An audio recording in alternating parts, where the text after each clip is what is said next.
Father in heaven, we ask for your wisdom as we begin this meeting. We acknowledge that we need your wisdom and insights, and we welcome your presence among us to seek what is best for all involved. Pledge of allegiance to the flag. I pledge allegiance to the flag of the United States of America, to the republic for which it stands, one nation, under God, indivisible, with liberty and justice for all. This one I need a little help with. Under the Texas flag, I pledge allegiance to thee, Texas, one state, under God, one and indivisible. Okay. Do we have any comments from the public? No? Okay. Do we have any requests for adjustments or anything? No? All right, then let's move on to the consent agenda. I think it would be 5 through 8 that we would approve. 9, 5 through 9. Can I have a motion? Or do we have any comments or questions? I have a comment. Yes, ma'am. I have the MCAD budget up here, the 2027 proposed budget. Is It's this also on the Google Drive. this one here? Yes, Okay, it's also on the Google Drive. all So right, if you're interested, it's there for your convenience. thank you. You're Do welcome. you have the appraisal data yet? Is that now or is that next month when you have the The certified totals, Yeah. it'll be at the end of this month. end of this month? So it'll be next meeting, we'll see it. Yes, Thank you. you're welcome. I make a motion to approve consent agenda. Can I have a second, please? A second. It has to be. Okay. Let's move on to number 10. Oh, all in favor? Say aye. Aye. Thank you. Let's move on to 10, the regular monthly SJRA Woodlands Division report. Chris? All right, well, the only thing I have is a reminder that the GRP tour of the surface water plant, if you're interested, is July 30th. You can still sign up and we'll show you around up there. But besides that, if you have any questions, I'll be happy to answer them. If one wanted to schedule a tour outside of that date, could they? Yep, there's a tour on our tour request form on our website, or you can just give me a call or an email and happy to set it up whenever.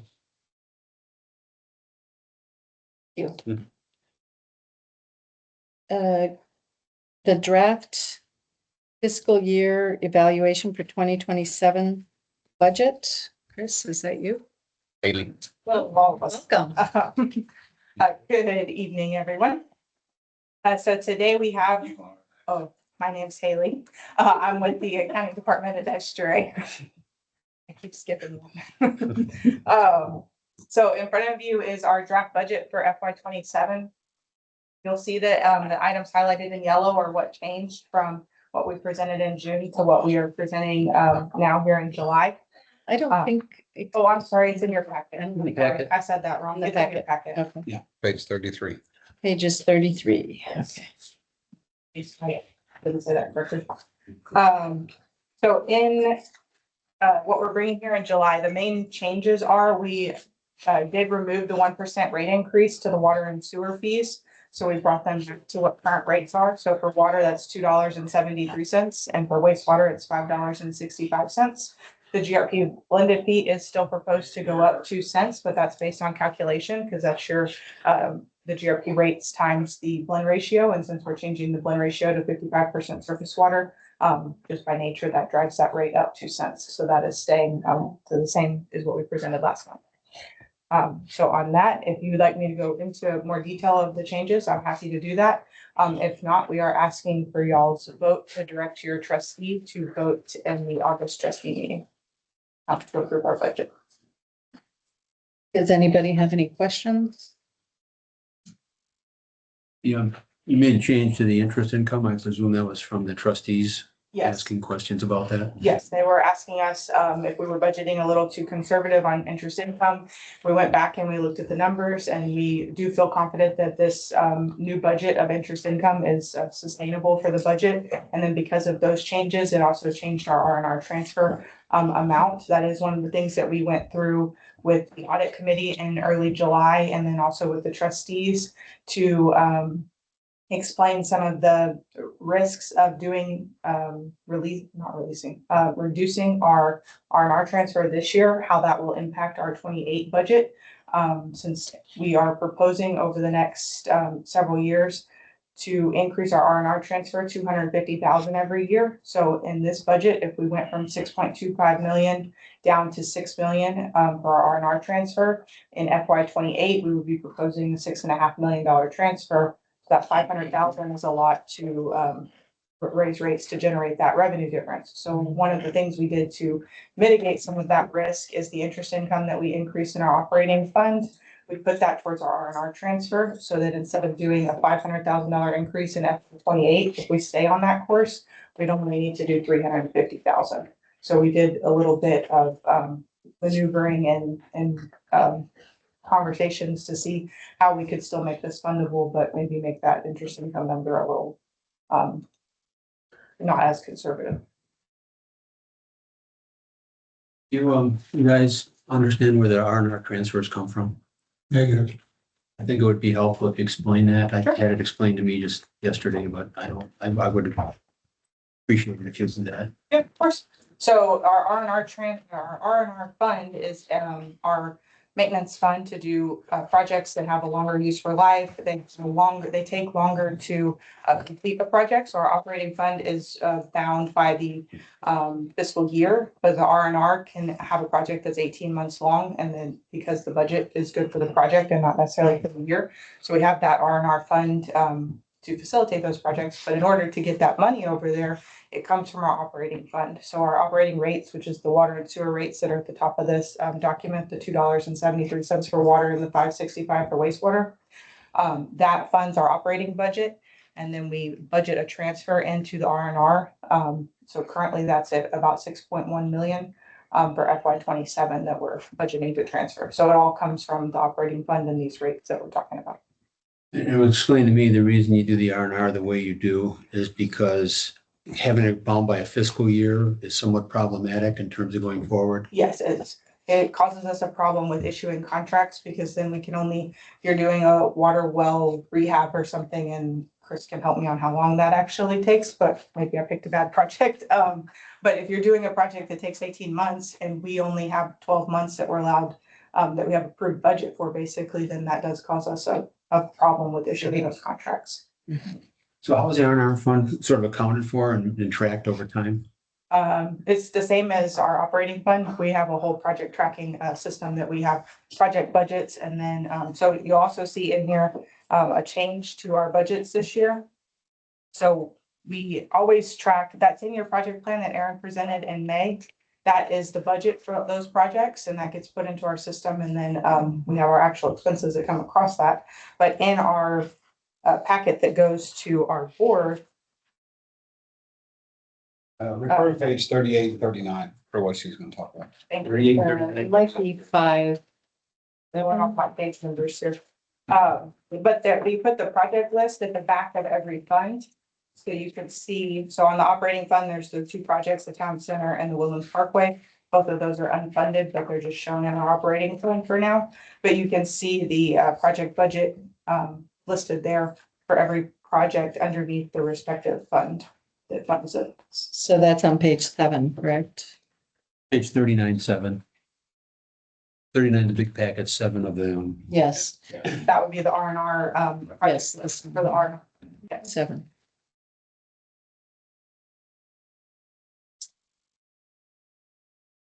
Any other questions? Thank you for explaining that. Thank you. Of course.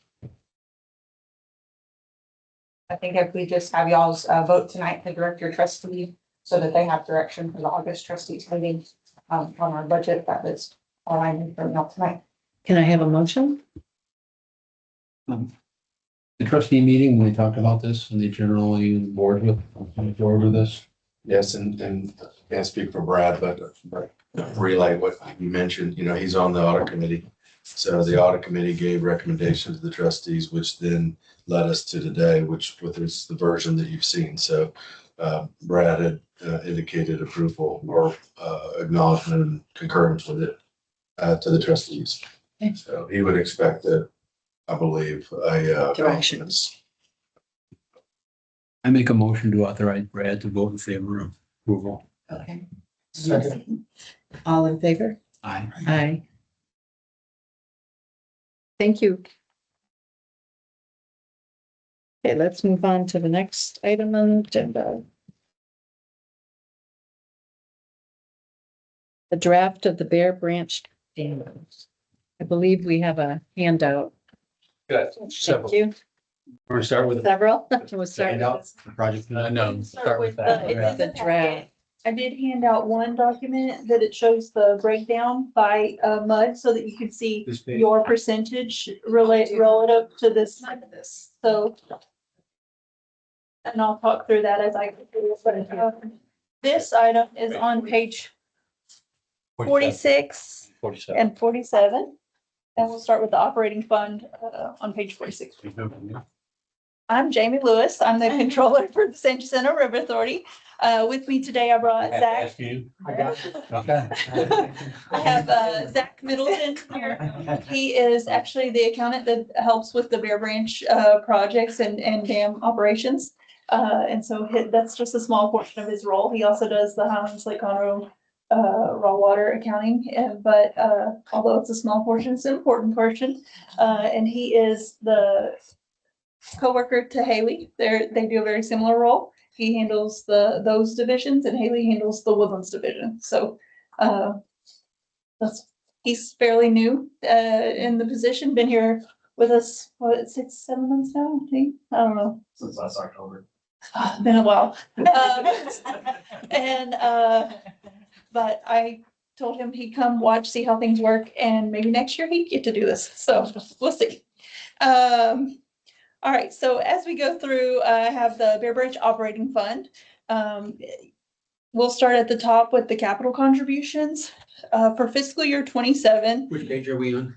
46. 46, okay. Yep, top right corner is the 567,000 that we're proposing for a capital contribution for fiscal year 27. That is the total contribution. That is not just your portion. Your portion of that number is, let's see, $46,330. As you go through, we did make a increase to our interest income. A lot of our operating expenses are very similar to last year. Pretty much right in line. Engineering does include one of the project plan projects that Brett's going to talk about, which is our volumetric survey. And then the only other item that I kind of wanted to highlight was the channel desilting and desnagging. If you notice, our actuals through March are almost the annual budget for fiscal year 26. So we have increased the budget for that to accommodate the increased channel desilting, desnagging that we're seeing. The other item to point out is our spillway maintenance, or it's called spillway on here. We're combining that code with dam maintenance, and so it's just a category shift. And we're going to get rid of a spillway category and merge that with dam maintenance. And so the 5,000 in spillway is moving to 10,000 this year in dam maintenance. Can I stop you and just ask a Of course. question? It's basic. What are we covering here when we talk about Bear Branch? This isn't the dam, is it? This is the O&M for that. So this is just the normal mowing, channel desilting, desnagging, Everything in yellow. everything in yellow, the maintenance and That operations of picture that. is in the. It's in your Brett's gonna cover. I'll walk you through here. It includes, the O&M portion does not include the dam replacement project. Though this budget does include, so if we go ahead and let me point out one more thing on O&M. So the main driver this year of the increase for capital contributions is that we're anticipating our cash carryover from last year to be less than it was in the previous year. So we're estimating to start fiscal year 27 with only $46,000 in the checking account. And that's why the larger request for capital contributions in fiscal year 27. Last year, we started the year with 310,000. I noticed that on legal fees, we increased it last year, this year. Last year from nothing or $500 to 5,000. Why? So we've had actuals for fiscal year 26 of nothing, and then we do have a budget for fiscal year 26 for 5,000. I will say that legal fees are one of those things that it's more of if we need it and not necessarily, we don't have anything, I believe, planned, no contracts that we're working on, but if something comes up, it's there. The Why one is thing, it like 10 times as much as it used to be? well, like in 2023, we had activity, so it was closer to 5,000. So there might be some minor activity that may only cost a few $100s, but if we have anything like contract negotiations or supplemental agreements that they had to work on, it could be more. One thing to point out about this fund is this is accounted for, kept, and maintained separately. So everything that's put into this fund is only used for those purposes. So if we don't use it, it stays there for your use in the following fiscal year. Salaries, wages, employee benefits, that's for, what do those people do? They're not captured under these other expense items down below? No, sir, this is internal stuff. So SGRA salaries, wages and benefits for those employees. For And- people that, That is for people who are actually going out, working on the dam items, engineers who are helping with the projects, so this includes. the This dam. does Picture include- Includes all the way down to the dam? the workers who are doing it. Now, the actual work on the dam is going to fall under the following page 48. Go ahead. And I talked to you about this last year, and I talked to Eric about this recently, the mowing component. How often times are you mowing back there? 3-4 times a year. 4 times. Up to 4 times a year. Okay, because there's sections that you're not getting, that hasn't been mowed for over a year. That's right behind my house, and or basically across the street. I know where it is, like a half-mile stretch. If you'll just make sure Eric or Kim knows, we get some from time to time when we go out and check them and make sure, hold them accountable, make sure that they're getting those areas. And with that, is there a part in here where you actually do debris clearance, you know, all the trees that fall and all the things that block the stream and all? The line item that she referred to with the desilting, desnagging.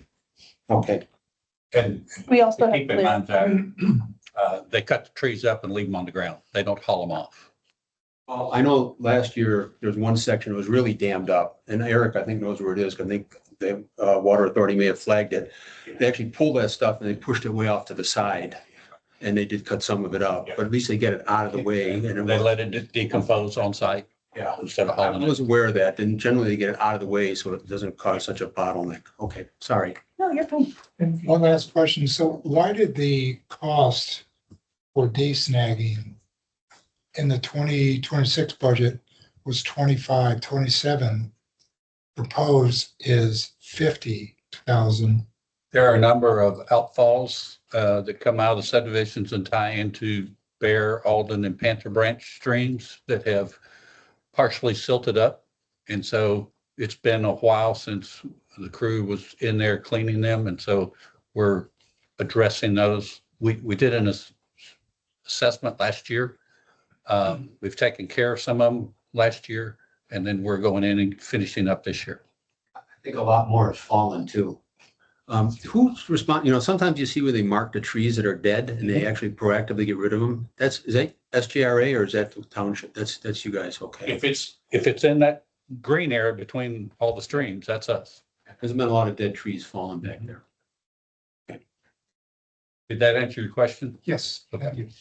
So if you go to page, I think it's 48, the Bear Branch Repair and Replacement Fund. This fund is solely being used to help pay for the Bear Branch Dam replacement. So all of your contributions that you've made over the years has been deposited here.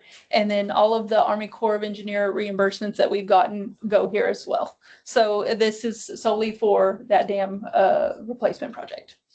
So if you look at the top, we are proposing a $1.5 million contribution to the project this year. That contribution for your portion would be $122,432. We're expecting $858,000 to be reimbursed to us from U.S. Army Corps of Engineers on the amount of $1,320,000 that we intend to spend next year on the dam project. So with those things, and then also we are expecting to roll over $1,115,000 from the current funds to next year. And ending fiscal year 27 with a $2,153,000 balance. That balance. Numbers in here anywhere? Yes, sir, on page 48. 48. 48. Right there, sorry. And then, so this $2 million, $2,153,000 is intended to help you fund the remainder of that project, to be portion of the fund to help pay for the remainder of that project in the future year, so. So this is what we're. Yes. That's what Brett. And then Brett's gonna talk about that project itself. And then Ed will cover, maybe future funding needs and some grant stuff. So this 2 million, 2.1 million, 2.2, is that MUD 7 money or is that, That is, all of the contributions from all of the MUDs in one account. okay, So, that is being held in that account. And that's the only project that's being paid out of that account. okay, thank you. And my name is Brett Rayleigh. I'm the Raw Water Enterprise Manager, which means Lake Conroe, Fair Branch Division, and Highlands Division, and I work for this guy. I guess just maybe some clarity internally at SJR, we're gonna be looking at this, talking to this document. But internally, Jamie and her staff treat Bear Branch as its own division. There's Lake Conroe Division, Highlands Division, Wilderness Division, Bear Branch is its own division, so it's completely separate for accounting purposes. Of course, it's incorporated into your overall budget, but for us, we treat it as a separate entity. So we'll look at this, and if you'll turn to the page following the cover sheet, this is going back to your question, the contract that we're under with 5 MUDs, the 5 participating MUDs that are under contract with SJA for operation and maintenance of what they call the Bear Branch Reservoir, quote, air quote, system. So the system includes the yellow area, which is the reservoir, and then 3 flowage ways that combine Bear Branch from the dam going east, up at 1488 down to Gosling from Alden Bridge, tie it into Fair Branch, into Panther Branch, all of that terminating just downstream of Gosling. That all makes up the system. So it's roughly 200 to 400 feet wide through those flowage ways. And then, of course, the dam itself, and then the detention reservoir itself. And that was all designed as part of the Upper Panther Branch Stormwater Management Plan back in the day from the Development Corps. And so that's the whole purpose of this system, is stormwater management. The colors that you see around the residential areas, as you can see from the key, are just the different MUDs that contribute to the system. And the pro rata share that you contribute has to do with the number of SFDUEs in your area that actually drain to the system. So that's how it's split up. The yellow branch where you have the fork to the left, is it end at all that little lake up at Alden Bridge? Is that where that is? Okay. Are very near there, yes. So if we turn to the next page, this is just an overview of how do we determine the projects that we're going to do. So you get the report that's included in your packet today from the regular maintenance reports that we give you. So our staff's going out there multiple times a month and making notes and checking on things, checking on contractors and other things. So it's their notes that if they find some anomalies or irregularities, projects can be fostered from that. We also have the mandatory 5-year TCEQ inspections. And so I'm going to kind of refer to 2 of those that are impactful to our 10-year project plan. So those can also lend projects or result in projects. And of course, repair and rehab and maintenance history, and then of course, surveys and studies. And I'm going to talk about a particular study here in just a moment. We can flip over. The next page is just to orient you, hopefully you're looking at this page, just to orient you as to the different components of the dam. So you can see on the top of your page, that's on the upstream face of the spillway of the dam. I want to clarify that what we're looking at is not the dam, it's the spillway of the dam.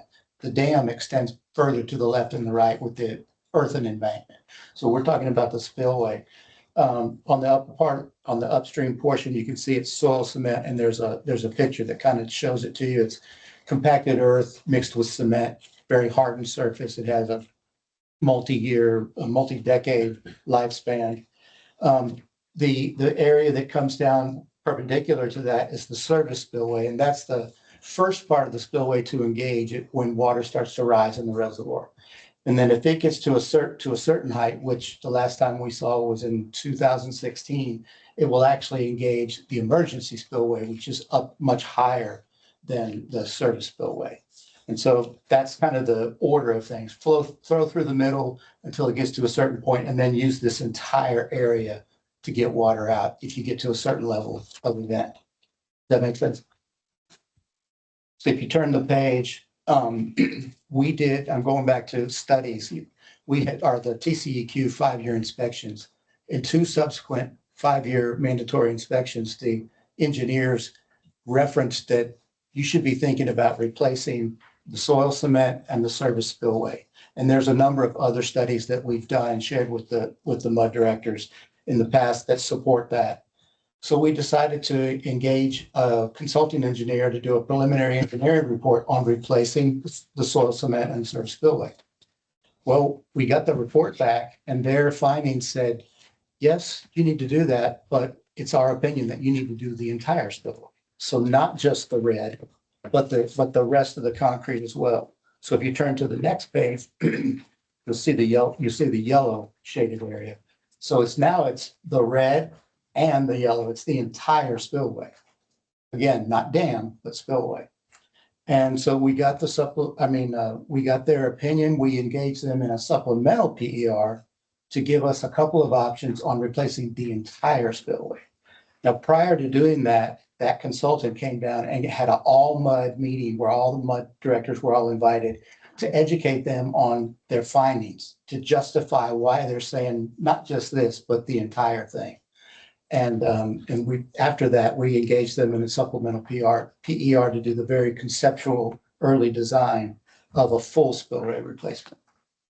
So if you turn the page, this is just representative of what that consultant presented at the all MUD meeting. They presented a project. This only represents that red area, replacing the soil cement and the service spillway. And you can see at that time, it was a $14 million project, and there was a distribution of federal funds and local match funds. The projects that has grown from that due to their opinion and the supplemental PER is in very, very early stages. We don't even have the final, we don't have the final draft of the PER yet. But some of the early numbers that they're sharing with us, it will be, as you'll see in a minute, and as Ed will go into great detail, is even a little bit more expensive. It's a higher level of effort for the full construction, which obviously costs more money. If you look at the next page, and this is just to show you the funding sources. There are 2 different pots of money that we already received $3.6 million through the Army Corps of Engineers. We've applied for and been approved by Congress for another $5 million, but we have not entered yet into the project partnership agreement with the U.S. Army Corps of Engineers, but we're actively working on that right now. And then, of course, the remaining funds are local contributions from the MUD. And again, your contribution is just that percentage based on the SFDUEs that I spoke about. So if you'll go 2 sheets ahead, the sheets got a little bit jumbled in the handout. If you'll go 2 sheets ahead, you'll see a page where it's just kind of giving you a project update. So just kind of reiterating what I said, we had the original preliminary engineering report. We had the consultant come in and advise the MUDs on their findings. They recommended, and we asked them to do a technical memorandum after that gave more justification for their findings. So they drafted one of those, which I believe is on the Google Drive. And then they came and presented to all the MUDs to give justification for their opinion and for, support for why we need to go forward with a larger project. And then based on now we're entering into the supplemental agreement. And so we're just waiting for I think later this week, we're going to receive the draft results of the supplemental PER. So we're looking forward to reviewing that. And you go back now, I apologize because of the mix up in the pages. So everything I just spoke about is the major project. So we're talking about a 10-year project plan. Next year, we have two projects that are part of the 10-year plan. One is this big dam modification project that I've been talking about, our spillway modification project. The other is a volumetric and sedimentation survey that we're recommending. This is something that reservoirs throughout Texas do. We do it on Lake Conroe every 10 years. It's kind of a standard. The Water Development Board does these surveys. And there's been a number of mud directors that have inquired about this over the years. And so we finally decided, hey, let's put it on there for your, you can choose whether or not you want to do it or not, but we recommend going ahead and do it. It will establish a baseline as to the current volume of the reservoir, the current level of silt. And then in forthcoming years, you'll be able to compare that and determine the rate at which the reservoir is silting in. So that's the second project. So overall, for next year, there's just the two projects, the dam modification project, which Ed will go into, plus the volumetric survey. And then if you'll turn to the next page, it kind of just sums everything up through the entire 10-year period. As you can see, 27, 28, 29 are heavily geared towards the dam modification project. By the way, the $50,000 for the volumetric survey is paid out of the operating budget that Jamie was talking about. We do engineering out of the operating budget, not out of the R&R budget. But the total 4 projects is shown there. And then there's, you can see over on the right, there's the total contributions from all 5 MUDs. And of course, these are estimated at this time. And then the estimated federal contributions from the Army Corps. So I have a question. Yes. If next year you go and you replace the concrete soil and the spillway, will you have to go back and redo it again when you redo the whole thing? Not the way things are leaning right now. And just to clarify, the way all this stands right now, next year will be an engineering effort. There won't be any breaking ground with shovels doing construction. This is an engineering effort to follow up on what the concept that they've given us. But ultimately, no, what will be likely be replaced with is all concrete. And it's a different configuration. They've recommended a different configuration for the spillway. It's really, in a lot of ways, it's a lot more simple. And, but we'll be bringing that to you for another all mud meeting to talk about the particulars of the design. Yeah, I thought that design had been, we were going to look at another design. Yes. Well, I think there were 3 alternatives I recall last time, right? Or there's a reference in here that there's a risk of major issue if you just go straight forward, right? So there's one, I think, north and one south. Yeah. All 3 of the alternatives that you saw are all a different type of spillway from what's out there. But there are 3 alternatives for how you build that style of spillway. Are they they're making a recommendation on that? In their engineering study? Yes, and that's what will get presented at the All Mud meeting in August or September. Okay, so that's when you're starting in August. Yeah. Now, at one time there were talk about other muds potentially contributing. Is that still open or that's a closed issue and this is it? So right now, contractually, there's 5 MUDs that are contracted. When we looked at doing the engineering part, we were able to get all 10 MUDs to participate in the engineering portion. So likely what will occur is when we have the all MUDs in September or whenever, we'll invite all the MUDs to be there and see if there's any interest from the other MUDs to participate in the construction.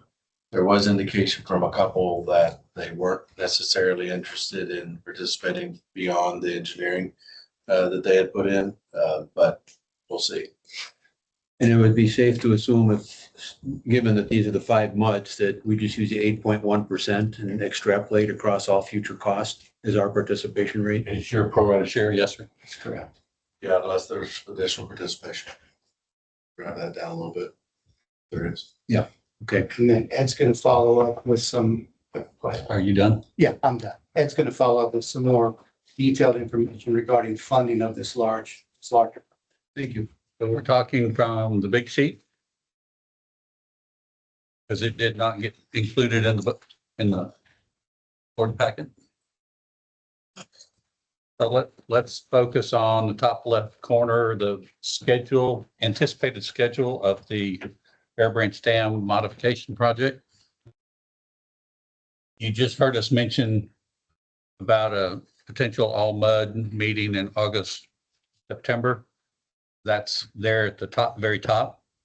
We're hoping that from that meeting, decisions, conversation will occur, decisions made where the MUDs can tell us what scenario they like best out of the three that are available. And just to remind you all, it's probably not going to look like what's out there today. It's a little more lower profile, still pass the same amount of water at the various years of storms that are required. The 5-year, the 10-year, the 25-year, 50 and 100-year. It'll still not release any more water than what comes out of there today. But we're anticipating a slightly different design. The all mud meeting, I presume the engineering firm will be there. Yes. So if we can get decisions in November, then by January, we should be able to go to our board and have a recommendation on a design consultant to begin final design. We're probably going to use the same engineer, but it will take a little time because of holidays and various things to negotiate, prepare a scope of work and negotiate a contract. Once final design starts, we're thinking it's going to take 18 months to go through design, reviews with the Corps of Engineers, a review with the TCQ, their dam safety group. And then we're also going to need permits, all of the things that come with advertising a public project. So the goal would be to get all that done within the 18 months. So June of 2028, we would be seeking to advertise the project for bid. And it takes about a month to bid it, another month to, I'll say, negotiate a contract. And so over a 3-month period, you're advertising, you're negotiating your fees and everything and awarding to a contractor. And then the idea would be by September of 2028, the SRA board would be approving a contract with a construction firm to do this project. We're anticipating it taking roughly 2 years to construct. And that's going to vary depending on which design is chosen. If you center the new design where the existing center of the dam is, it's going to take longer to construct, more phases, because there's more logistics in dealing with the care of water. Care of water being, how are you handling storm flows going through the project area without washing the project out? And who will make the decision on the final design? We're going to visit with you all, with all the MUDs, and say, here are the options, here are the costs, here are the pros and cons of each design, and we'll give you a recommendation. But it's your all's money, and we'll just have to figure out which one is the best cost, best option for the Woodlands. So provide us with a recommendation, and we'll go into deliberation and figure out what we want to do. You'll recommend back to us what you think. Will it be through the trustees? You all would instruct your trustees to how to vote. Another question relative to the other project. If I recall correctly, before you send this out to bid, you actually have to have all the funds. Yes, Correct. and that's part of the next part of the conversation. When the vote comes up, because not all the MUDs are contributing, they have a vote. Well, and that's a good point, Martha. Or Marta, it would be the 5 MUDs unless there are other MUDs participating. Metro has indicated an interest in participating, maybe 1 or 2 others, but not all. So if they contribute, they get to vote. If They get a voice. Okay, Yes, ma'am. fair enough. We don't have like an 8.1% vote, do we? Or do we have a full share? Now, it's going to be, to me, it's MUD 1 or MUD 7 gets 1 vote, MUD 60 gets a vote. But Just clarifying. yeah, That's the way I'm looking at it, but I need to go back and read the contract to see how it addresses something like that. So let's go down to the bottom of the middle of the page where it talks about estimates. So Jack and Marta, I think you've seen the August 2025 email that talked about Bear Branch Dam. Tom, I don't think you've seen it, but we're going to, did you give them thumb drives? Yes, we have. Okay, so we're going to get you thumb drives just for a separate thumb drive for Bear Branch projects. So these memos that I'm mentioning will be on those. But in August of 2025, best available information at the time, engineer gave us a cost estimate of 14 million. Since then, he's done a little more work on his supplemental preliminary engineering report, and so he's given us an updated cost estimate. And the updated cost estimate is two different prices. The least cost option, which would be offsetting the low flow section to one side or the other of center line. So it's less work to build it, less effort on the care of water. He's estimated that to be about total project cost at 10.6 million. The one that would center it on the center line and where you have to work multiple phases and have more effort on care of water and more actual construction work, he's estimated that at 15.71 million. So there's a little bit of a difference. If you'll look down below at the bottom of the page, I've given you information on the estimates, the contributions to the project, how much has been spent to date. That's the third column from the left. That's giving you a subtotal. The feds have reimbursed us $96,151. So that gives us a balance. If the five MUDs follow through with the $1.5 million contribution, that far right column tells you what funds are left to be assigned or allocated to the River Authority to move the project along. Now, Jack, going back to your comment a moment ago, we would need funds in our hands by June of 2028 to be able to advertise the project for bid. And that's all of the funds necessary to cover the local share with a little bit of money to cover, because this is a reimbursement project, we have to spend the money first and then apply to the federal government to get reimbursed. So there could be a couple of cases where you have 1 or 2 months of cost carry that we would have to carry before we got reimbursed. And on a project like this, if you had $1 million pay estimate for 1 month, you need to make certain you have enough cash flow to cover that. So there might be a little bit extra to these numbers, but probably not by much. I mean, it's just logic. If they center it and the cost is so much more, there's got to be some advantage to doing that, to pay that extra amount of money. Do we know what that is yet? Or are they going to? No, sir, we don't. Because remember, we're still very much in a conceptual engineering phase. We have a layout and that's all we've got.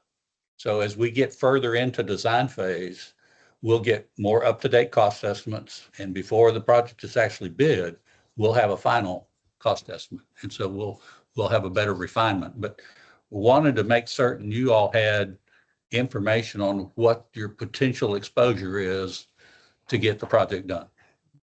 And so let's go back a little bit to the calendar. You know that your budgets go into effect October 1 of every year. Typically, WWA is making a lump sum payment to us sometime in October for your operation and maintenance costs and any capital contribution that would be made to us towards this project. So if $1.5 million is approved, that would show up in our bank accounts for Bear Branch Dam modifications October of 2026. And the items on this sheet for O&M and R&R, the 46 and the 122 would both be, you will see those in your budget for your mud budget next month. Yeah. Those line items you'll see in that line item. And then later this year, if the budget's approved, that those funds, like you just said, will be transferred for this stuff. And they'll sit in an interest-bearing account, and the interest earned will also go towards paying down costs of the project. The next thing that comes up is June of 2028 is almost 8 months into a new fiscal year for you all.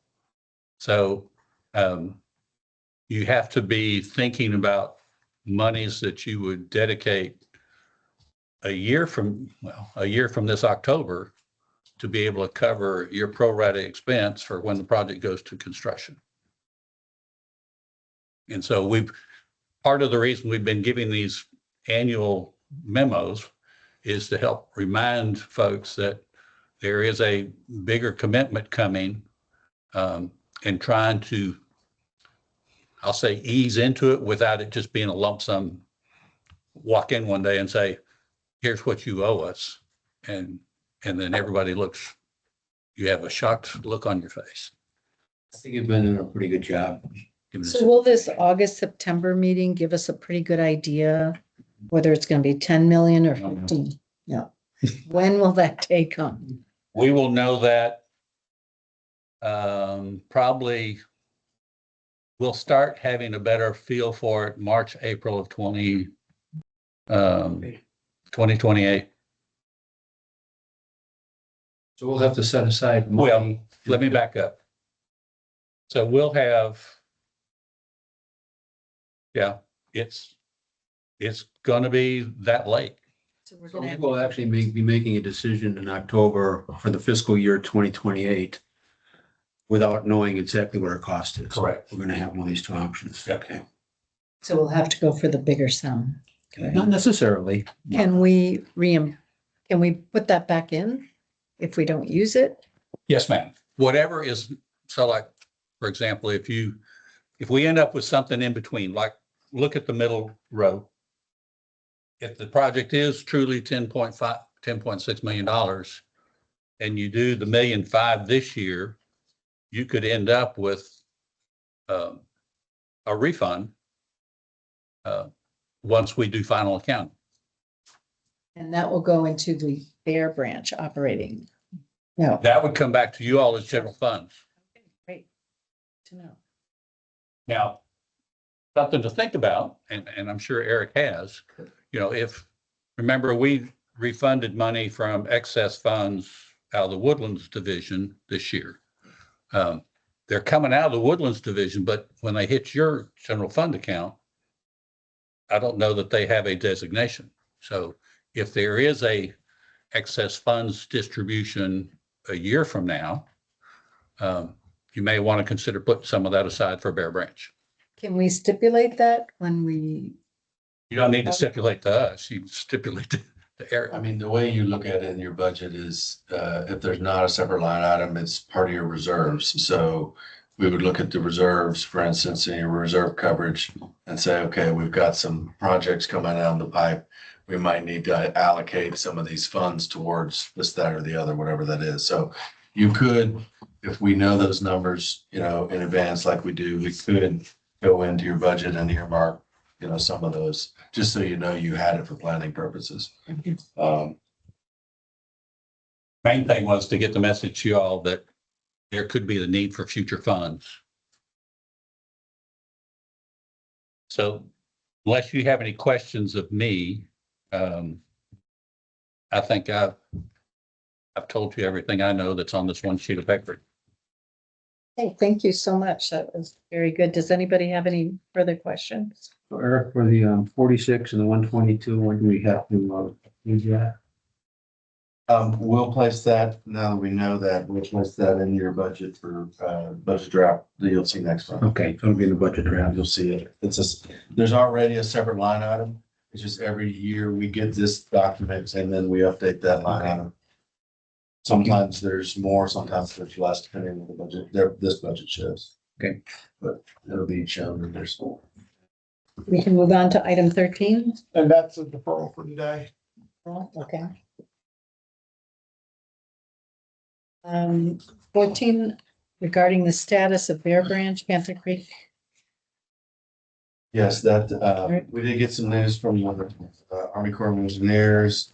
They did reach out to confirm our interest in proceeding with the CAP funding program. So it looks like they're putting together their budget, which is October 1 as well. And so we're expecting that they will identify the feasibility funds necessary for them to do the feasibility to identify whether or not they're going to partner on the project with us. And as I mentioned in the past, if we are successful with that, and we do get into they want to partner and we get into the CAP funding program, then we can potentially bridge the entire gap of funding that we're sitting at right now, which is about 10, 11 million. So good news. You moved too fast with me on item 13, Brian. What would you tell me what you said again?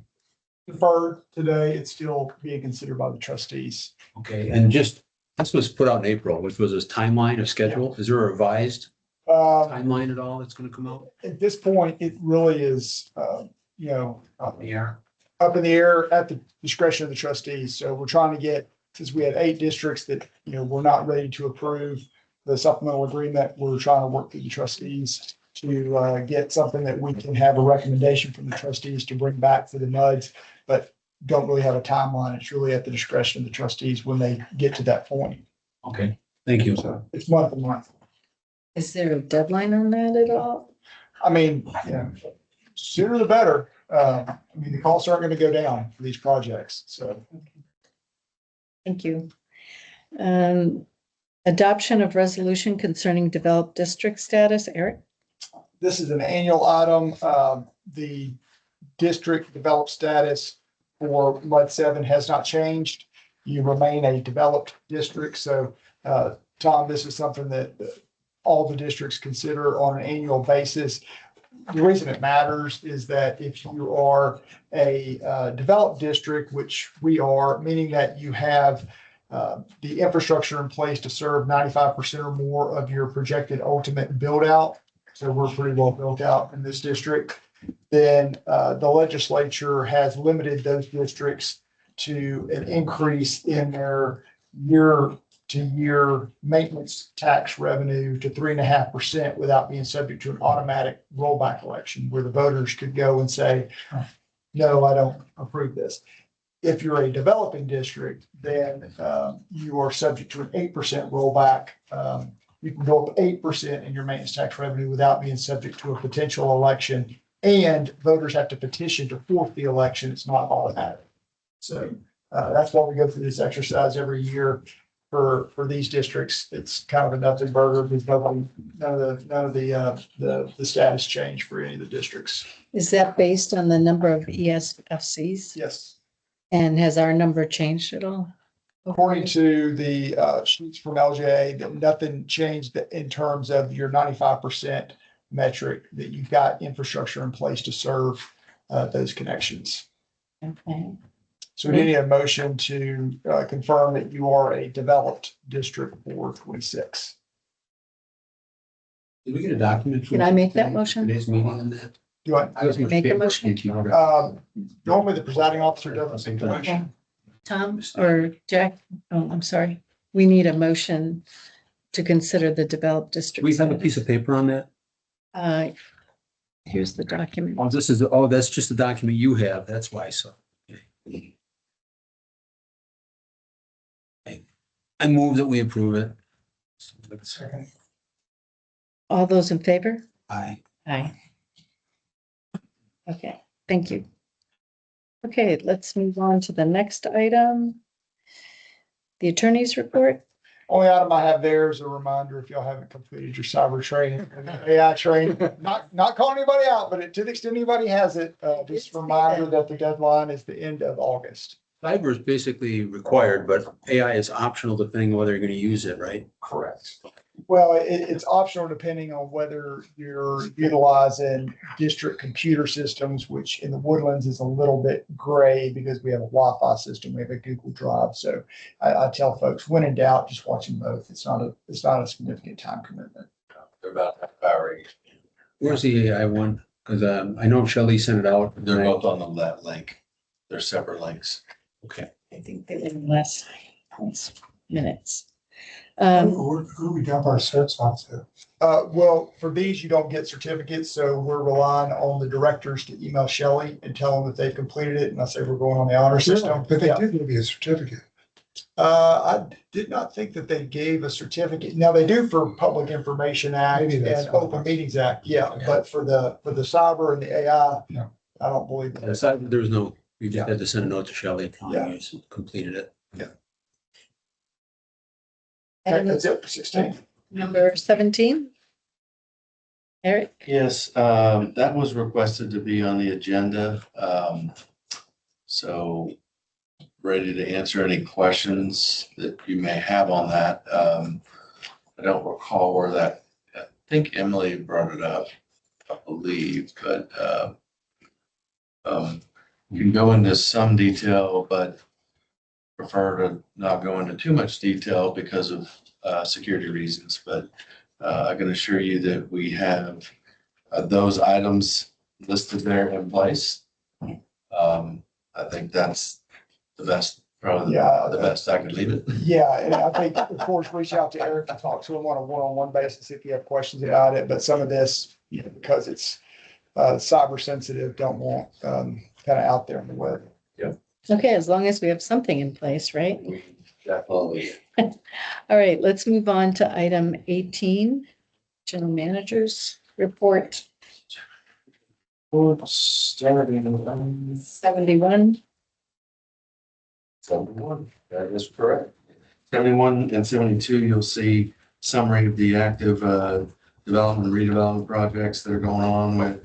That's gone up a little bit this last month, 203 total, with about 27 inspections throughout last month, and then about 1,500 work orders. So it was a very busy month for us last month.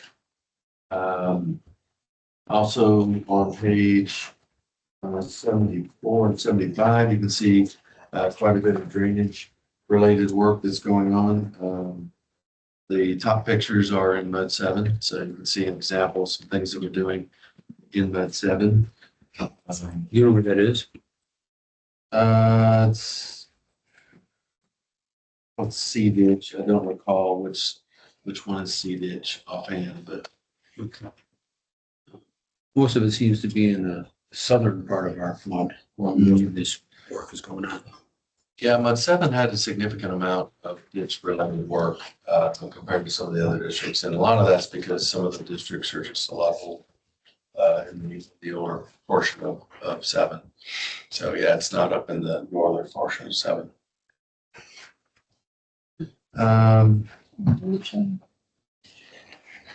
Page 76, you can see some pictures there. We have a picture of our new chipper that was part of the budget this year. It finally came in.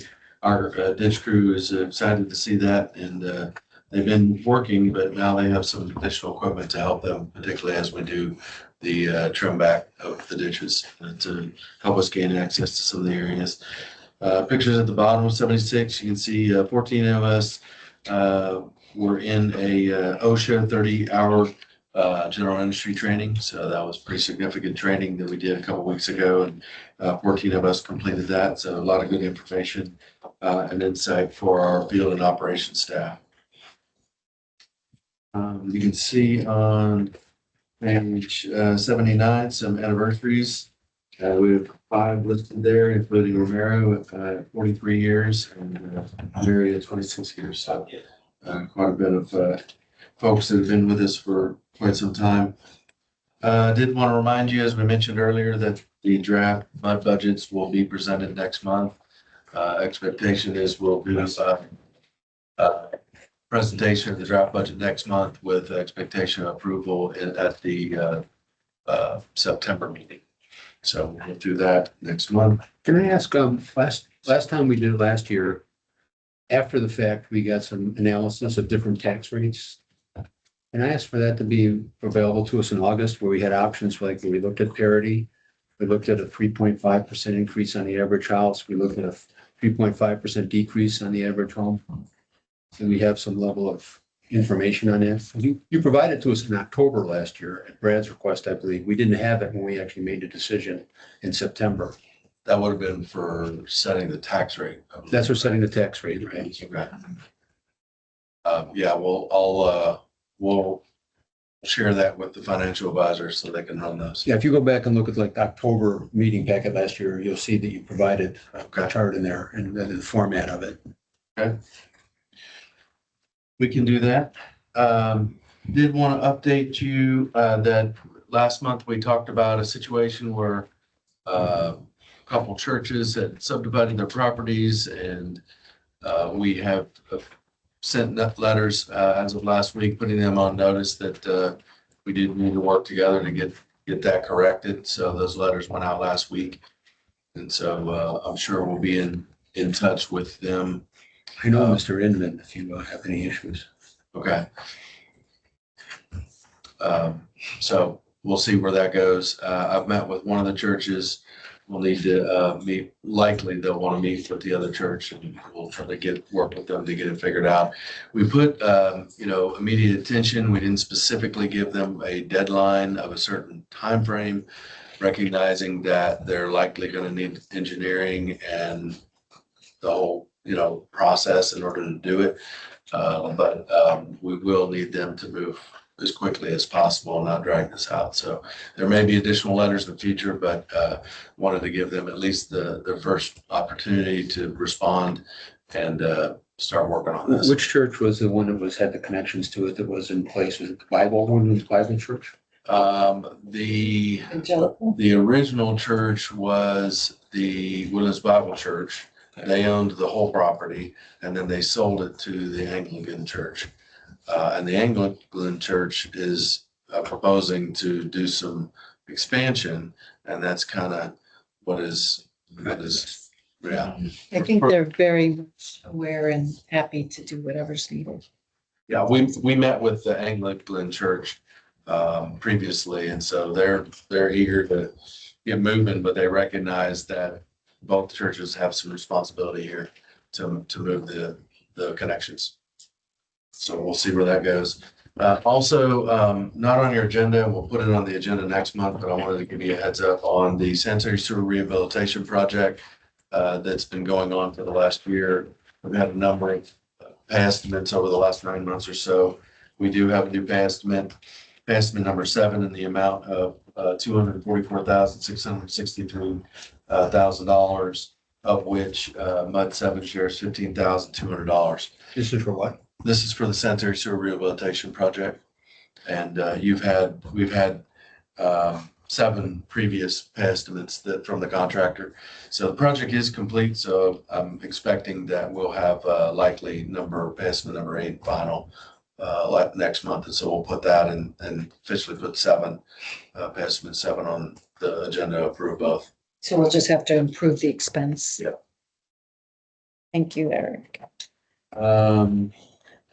There's the trustees report, or are you? No, I was gonna kick it to John for communications real quick. Okay, great. Hey, John. Hello, page 85 for your report. PTRs and water quality reports were sent out digitally at the end of June. And then we also pushed those out via email and social media. They're online now, but live there year round. You'll see a mail copy or a hard copy in the mail here in the next week or so. We have a magazine article right now, Woodlands Community Magazine, Mitchell's Regional Vision for Water Infrastructure. If you haven't seen that, you can just QR it right there in 85. For a historical piece on our water system. Flipping over to 86. We got the results back of the analysis of our youth water education and water conservation program. So you've been hearing a little bit about that from me the last couple of months.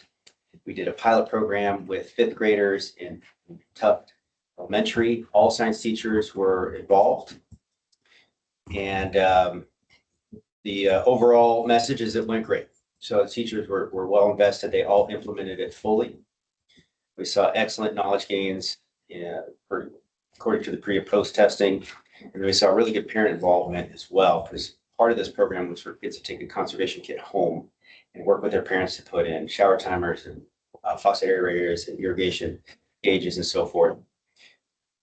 So bringing the parents into the fold being an important part of this, and implementing those devices resulted in an average of about 8,000 gallons saved per year per household. So Are you going to expand the program? that's the goal. Yes.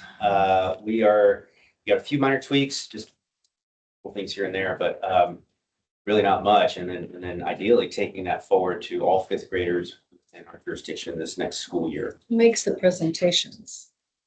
So the teachers do. Oh, Yeah. okay. So it's a curriculum that is tailored towards our local area, towards our regional water system. They have background information, lesson plans, a lot of it's hands-on. There's an online portal. It's a lot of supporting resources for teachers to implement this, make it easy for them, and it all lines up with the TEKS or the state core curriculum requirements. So they like it because it's easy and effective. And the take-home kits for kids. And the take-home kits. Yeah. And as everything is these days, it's all online based. A lot of it is. Sure they like it. And we're working in conjunction with the River Authority and the township. Moving on, examples of current messaging there in the next few pages, and that is the report. Any other questions? Great, thank you.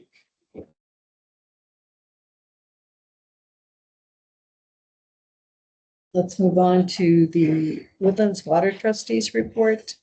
Brad is not here, however, the meeting summary is included on page 89 through 92.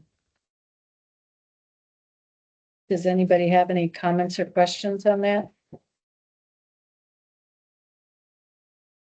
No, okay.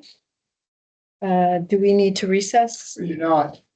Okay, thank you. Then, does anybody have anything for the future agenda for next month that they'd like to add? Other than the deferred item that we had today? And I think Eric's item, so we want to add those to the number 13 and the approval of the 15-2. Okay, and I think that would cover any other items. Then we'll have budget, discussion about the budget and tax rate. Budget, okay. All right. Any other questions, comments? Then I call the meeting to an end.